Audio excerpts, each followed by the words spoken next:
Hello and servus from Bavaria. Welcome to our webcast, also known as mCast. If you haven't subscribed to our YouTube channel, you are strongly recommended to do so here and now. My name is Stephan Kehry. I'm the responsible product manager for textile goods, and in this respect I want to tell you today something about how to straighten knitted goods. Let's jump right in.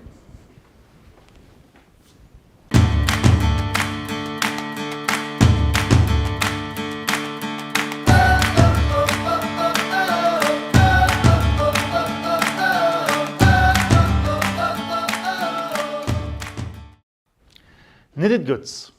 We have them all around, we know them very well, and we also know that they're sometimes quite delicate. So what do we have to do to straighten them, and what is nice to have? Those are the points that I want to discuss with you today.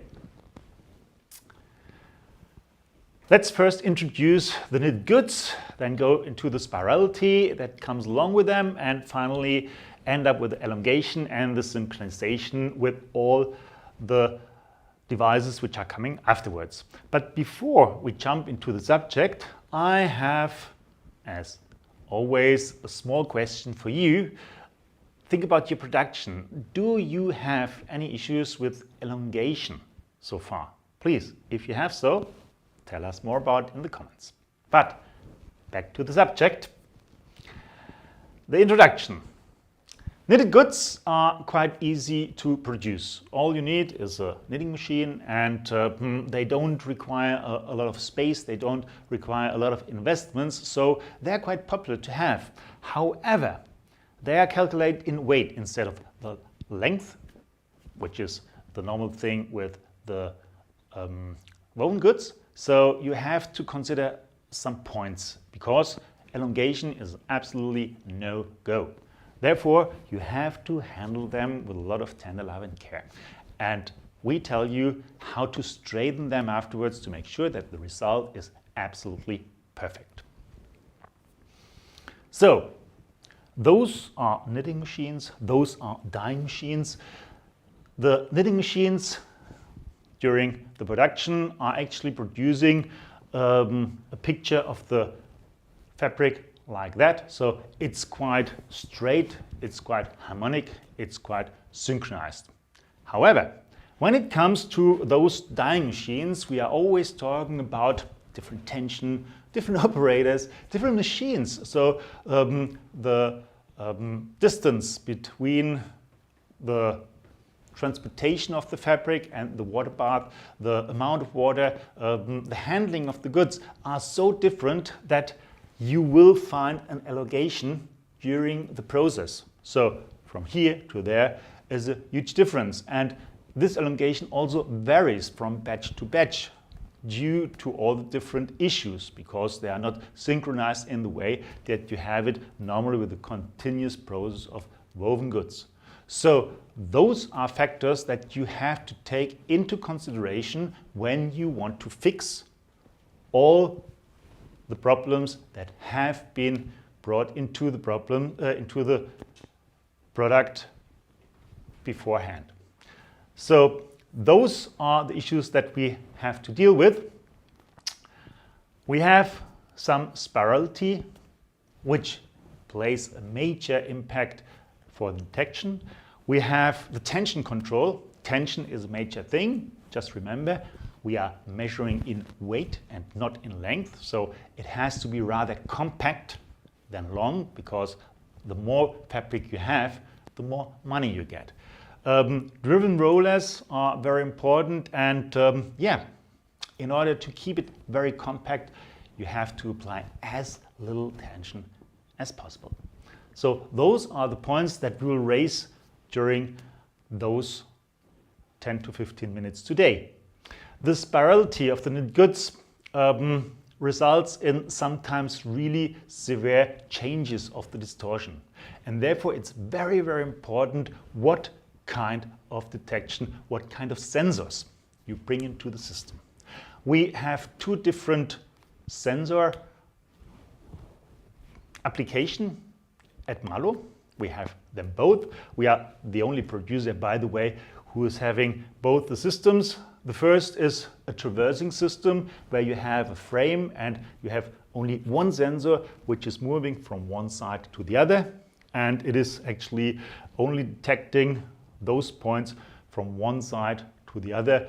It takes a certain time to start from left to go to right. It slows down at the edges, so the amount of information that you gain during that process is only very limited. And then you have the traditional way with multi-sensor applications. Here you have 6 sensors.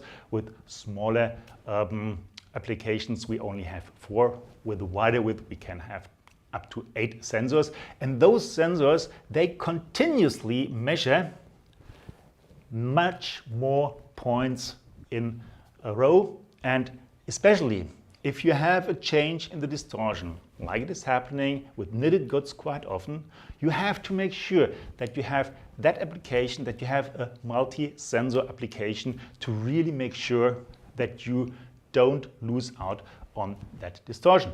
So in this case, you have a constant online detection in real time all over the fabric from one side to the other, and you don't miss out on any severe change of the distortion due to only having one sensor which is traversing. So this is coming along with the spirality. And then, as I said, the tension control. It's very important that we keep the tension as low as possible.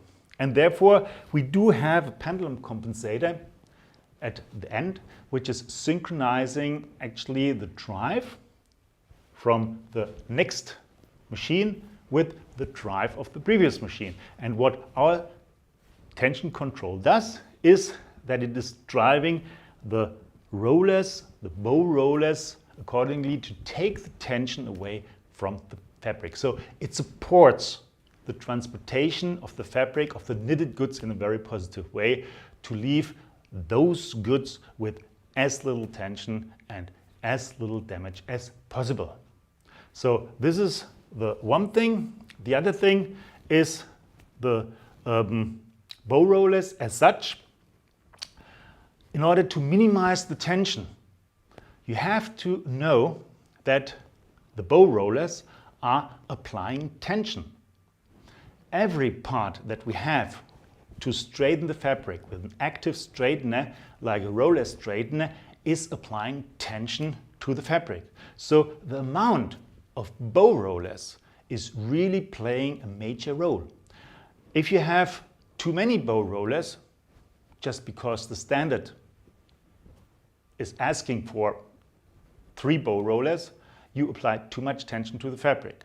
What you should do is really look for the detection and the bow and the situation of the fabric before correcting it, and then calculate the amount of bow rollers individually. And that is what we do. We do have the experience and we do have all the tables to identify the need of the amount of bow rollers. And only by doing so, you can really optimize the tension with those bow rollers. The other thing is those spreader rollers. These knitted goods, they have a very, very bad thing. They are dwelling at the edges when you pull the fabric. To avoid that pulling, to avoid that dwelling at the edges, we normally have spreader rollers. And those spreader rollers, they make the fabric even on both sides. However, also at those spreader rollers, you apply tension. And again, here you have to optimize the process by just adjusting the wrap angle. And this is why we at MAHLO, we have an adjustable wrap angle for those spreader rollers. That means for you that you only apply so much tension and so much impact into the fabric as necessary. Again, you optimize, you minimize the tension where it's needed and where you can minimize it. Another thing we definitely have to talk about is the elongation of the fabric. We want to prevent that elongation, and that means that we have to look into the density of the fabric. So, talking about looking into the density, we have a special sensor that takes over that role. We have that sensor over here before the stander, and we have another sensor at the exit of the stander. Those two sensors have different purposes. So that little fellow in the entry is telling the overfeed roller to run either faster or slower. If it runs slower, of course, it is bulking the fabric. To run faster, it means that it's actually taking away some fabric from the stander. And by measuring that density at the exit, we can give a very, very good indication about the weight already of the fabric when it's processed through the stander. Let's just look into it and show you a little example. So if we have a fabric with 20 picks per centimeter at the entry, and we have an overfeed roller running with 25%, that results in a total pick per centimeter of 25 picks.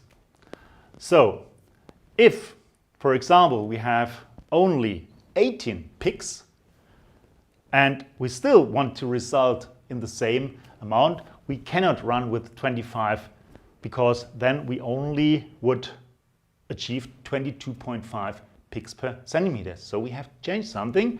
We have to just bring the overfeed roller up to 27%. So that runs then with different speed, and with this different speed it will again have the right amount of picks per centimeter. And the sensor that we have at the exit will define that result also for everybody who's interested in what you are doing in the production. So these 25%, the target will be directly then shown at the exit and will give you the peace of mind that you have done everything right, and all those systems are running automatically. That means it's a closed loop system which doesn't need any human interference. So, the summary. The knits are very easy and cheap to produce. However, you have to make sure that you do a lot of things in the right way. Due to the delicate structure, you have to look into the elongation, you have to look into the spirality, you have to look into the connection, the interfaces to all the other corresponding machines. And with all those things in place, and of course with the MAHLO system, you can make sure that at the end of the day, even with knitted goods and even with all the differences in the spirality, in the elongation and in the structure of the fabric, you will end up with a very, very good and satisfying result. If, for what reason ever, you have not subscribed yet to our YouTube channel, you can do that here. Of course, on our website is always a brand new variety of different documents, white papers and other things that you can check out. You can also drop me a mail and then I will send you the presentation directly. And yeah, if you liked it, then just leave me a comment. So far, thank you so much for your time. Thank you, and all the best for the future.